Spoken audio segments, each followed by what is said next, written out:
Hello， 大家好哈，我们在景德镇的陶瓷部的博物馆哈。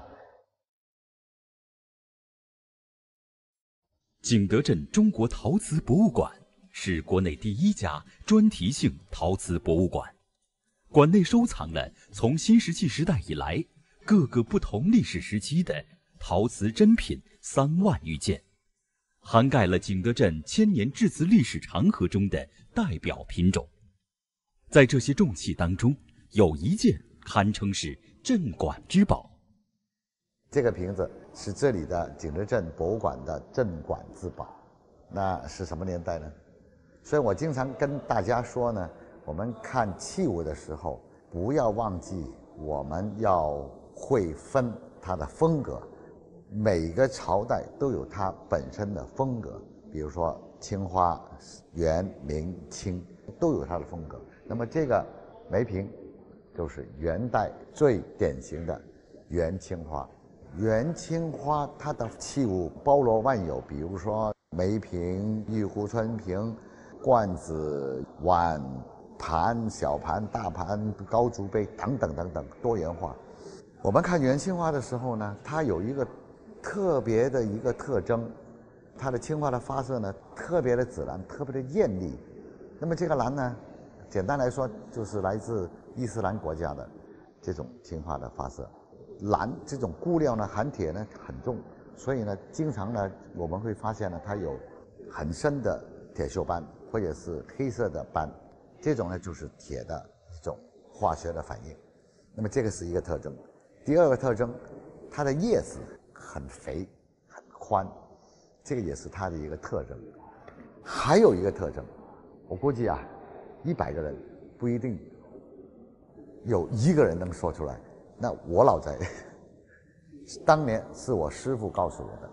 我们呢看他画的这个叶子啊、树根或者是那个枝杆，总是觉得呢他是用左手画的，这种画法总觉得他是好像左手画的那种感觉，并且呢在叶的尖呢，它有一个小拧一样，尖尖的，再有一个尖尖，拧了一下，这样的很特别的一种画法，而且是突有在元青花有这种画法。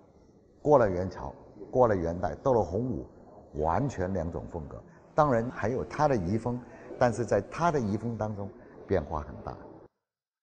同时呢，牡丹我们经常会发现呢，它是有正反牡丹，特别是它画的那个牡丹画的那种层次，层层叠叠，非常立体的，看起来呢就真的好像一朵真的牡丹花得奔放出来一样。但有些仿的哈，这种花呢就很呆，一点动感都没有。那这个呢就非常非常生动，包括它的叶子啊。所以呢，看元青花不离这几点：第一是艳丽的蓝头，第二它的画工的层次，第三它的叶子与众不同。元青花的级别，如果有上边那层法宝纹的话，大家都不用怀疑，一定是最高档次的级别。所以这一件作为景德镇博物馆的镇馆之宝，没怀疑 ，one of the best 最好的一件元青花。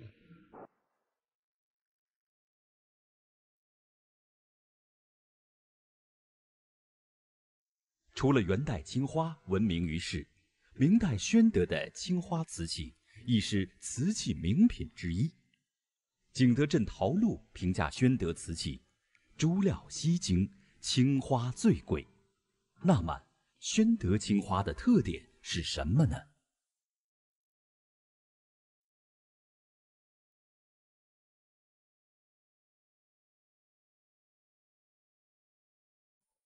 那在我右手旁有一只，虽然好像有点残啊，一只很高大的、很硬朗的、硕大的一只梅瓶。虽然是残啊，但是虽残犹真。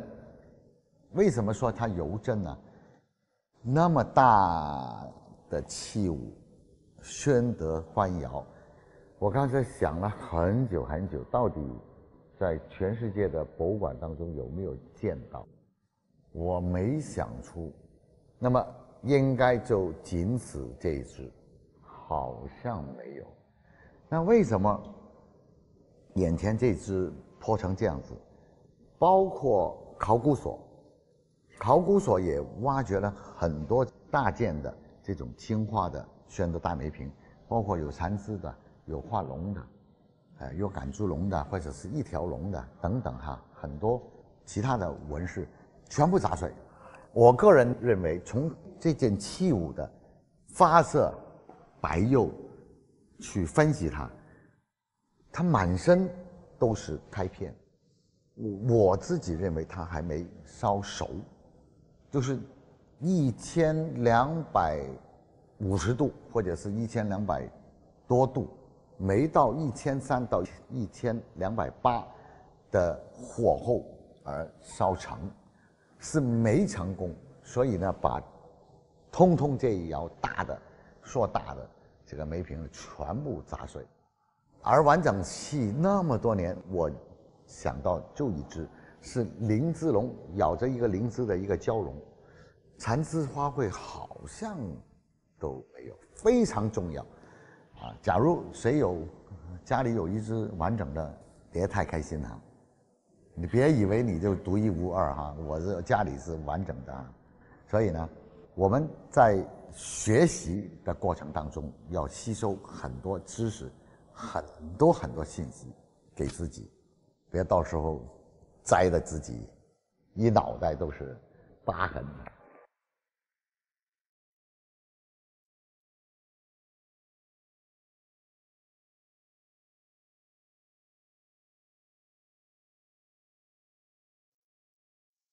在我边上有3个小罐儿，这个罐儿呢跟其他的碗啊盘啊完全不同的造型。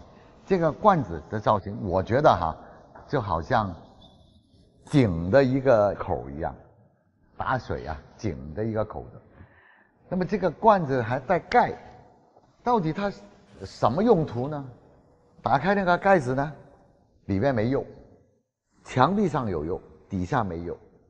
盖子呢还带款，大明宣德年制，1炷香的款，全世界的，包括博物馆，包括拍卖，流通的，如果我没有忘记哈，4件。那么流通的那4件全部有毛病，但是不是大毛病啊，比如说开片呐，有几条裂，其中有一件呢，大概20年前、18年前，我在厦门的一个拍卖行买到一件，但是没盖，就是宣德的这种罐子。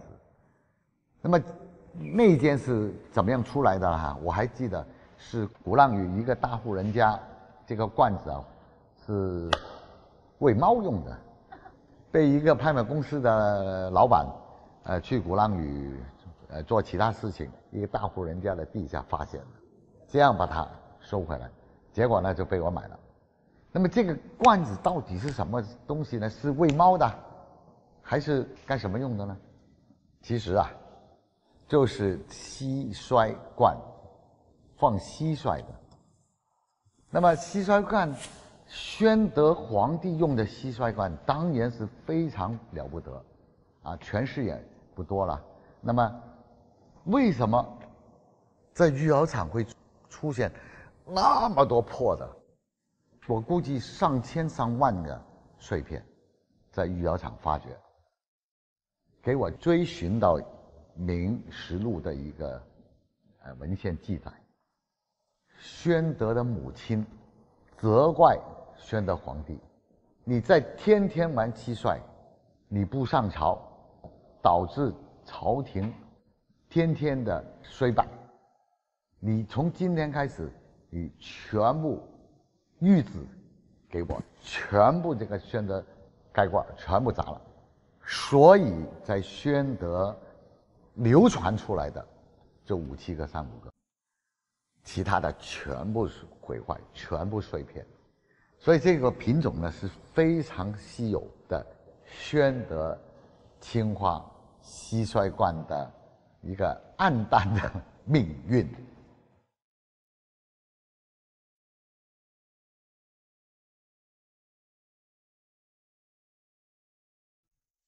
清朝康熙、雍正、乾隆三代，因政治安定、经济繁荣、皇帝重视，瓷器的成就非常卓越。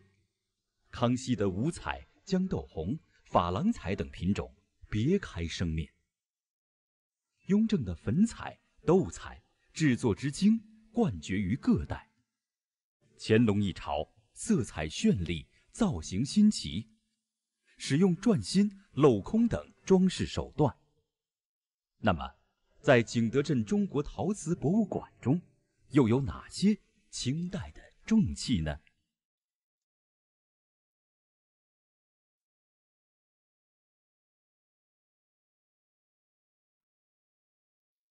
我很高兴，看到一只乾隆粉彩百鹿瓶。百鹿的意思就是长寿，也可以说是，百寿啊，百寿瓶。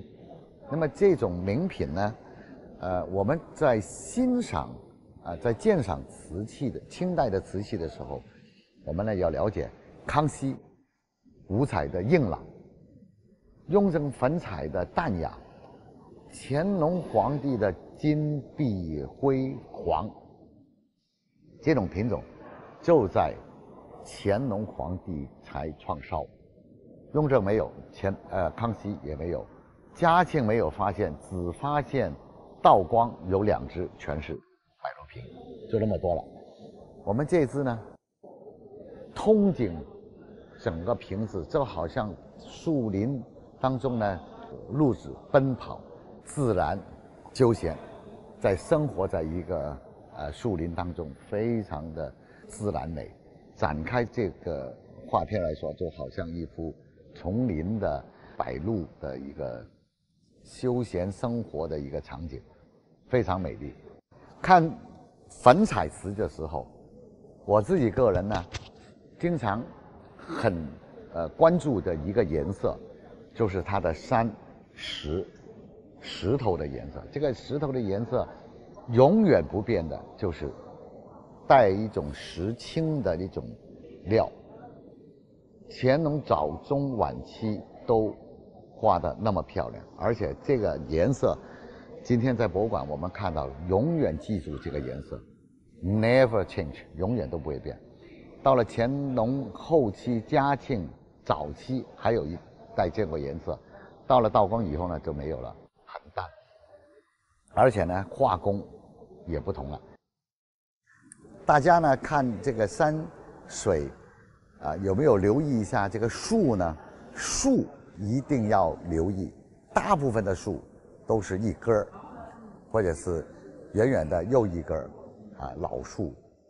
那么在这边呢有2棵树，这2棵树呢好像缠在一起的。那么这个2棵树叫什么名字呢？在宫廷定的是叫合欢树，就是夫妻2个和谐，朋友与朋友之间也是和谐，交友之间也叫和谐，皇帝与大臣也要和谐。所以这棵树在宫廷里边是定合欢树。那么这个最早期发现的合欢树是在明末清初时候，在乾隆宫廷里边经常会发现，经常会见到。那么这2个龙的双耳呢，它是矾红色。乾隆早期呢有一种是蓝色的耳朵，在宫廷早期定蓝色耳朵的百鹿瓶呢是瓷胎阳彩百寿双耳鹿头尊，整个名字是这样子。那么为什么蓝色的耳朵叫阳彩呢？那么中后期的时候就不定阳彩呢？其实早期的时候也跟唐英有关，唐英是用西方的这个角度、西方的光学、西方的立体的方法来画这个鹿子。那我们呢看到很多鹿子身上呢都有白点，但是呢那个阳彩的那只是所有鹿都有白点。那么作为一个油画的一种立体感，但是这个画片很多鹿呢是没有这个白点的，主要区分就是这个白点，在鹿的身上，然后呢2个耳朵，一个是蓝釉的，一个是红釉的。红彩的是中晚期，早期的是蓝耳朵，在宫廷是定阳彩。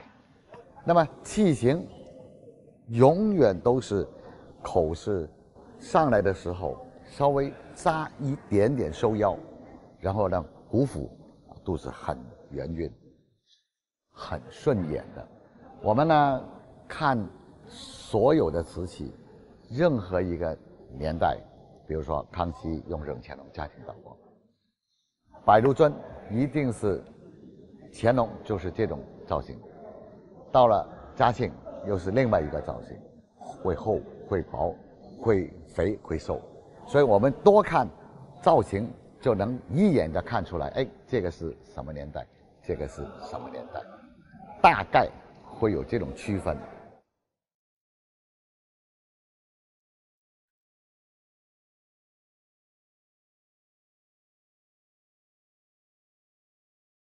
刚才呢，我提到乾隆4个字，金碧辉煌。这个金碧辉煌啊，在我背后这个瓶子啊，应该所有的金碧辉煌都告诉大家了。这个瓶子，目前发现应该全球只有这个，独一无二。那么它的彩从口圆的缠枝花卉、红地描金，再下来皇帝勾连如意，在这个万字纹之中，然后就开始转心。这个胆呢是透雕，再下来，明显的我们就能看到它是最后的那一节就是阳彩的那种变化，肯定是乾隆早期唐英的作品。说雕工淋漓尽致，画的颜色画的彩，如果你要扣到分，就等于用石头砸自己的腿，扣不了分。所以有时候收藏的东西，我们见到一件东西，哇，很新啊，很干净啊，会不会新的呢？你说这个是不是新的呢？是不是？所有颜色的对，所有手工的都做的淋漓尽致了，100分的藏品，是不是？所以这种东西我们就一定要告诉大家3个字，记住：真、精、新。好多人我出土的东西啊，磨得满脸都是泥啊，真的东西就是要干净，就是要完美。不论是宋、元、明、清，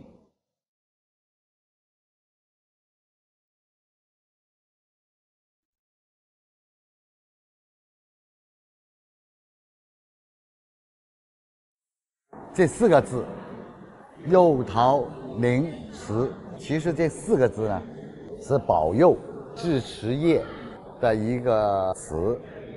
那么也就是说，这4个字代表瓷业的顺利吧。那么是放在哪里呢？是放在景德镇的御窑厂中心的一个庙，写的是雍正9年中东都陶室沈阳唐英题。为什么叫都陶室呢？不是都陶官呢？雍正9年的时候，唐英还没有都陶官的身份，只是协助联西窑，作为一个助理，在景德镇。为什么会有这4个字的匾呢？唐英当年来到景德镇的时候，他是一窍不通，对于瓷器方面、制石方面是完全不懂，白纸一张。为了学习制陶，他把自己的官服脱下，穿了跟陶工的衣服一模一样。我们想象一下，一个大官中间什么9品官、6品官，然后官帽全部脱下，3年不眠不休的跟随窑工去学习陶瓷。但是呢，他来到当地之后，知道当时的窑业窑工，特别是窑工是非常的惨痛。为什么非常惨痛呢？是宫廷从明代遗留下来的一种制作的方法是很艰难，而且很刻薄。唐英为了尧公的齐心，希望尧业兴旺，希望对于事实、对于宫廷会心连心的在一起，给他查到一个资料，景德镇有一位尧公，明代万历时候不顾自己的这个生死，为了宫廷烧造龙缸，屡次都烧不成功。最后这个童工奋身跳在窑炉里边，希望下一窑就能够烧成这个龙缸，希望宫廷不要再折磨这个是尧公。整个景德镇尧公的心都是很敬重这个尧公。原来这个尧公就叫童宾。那么唐英为了统一大家的心，为他做了一个庙，赠了这4个字：幽陶陵祠，是这么来的。那么全球这个匾呢，只有几个呢？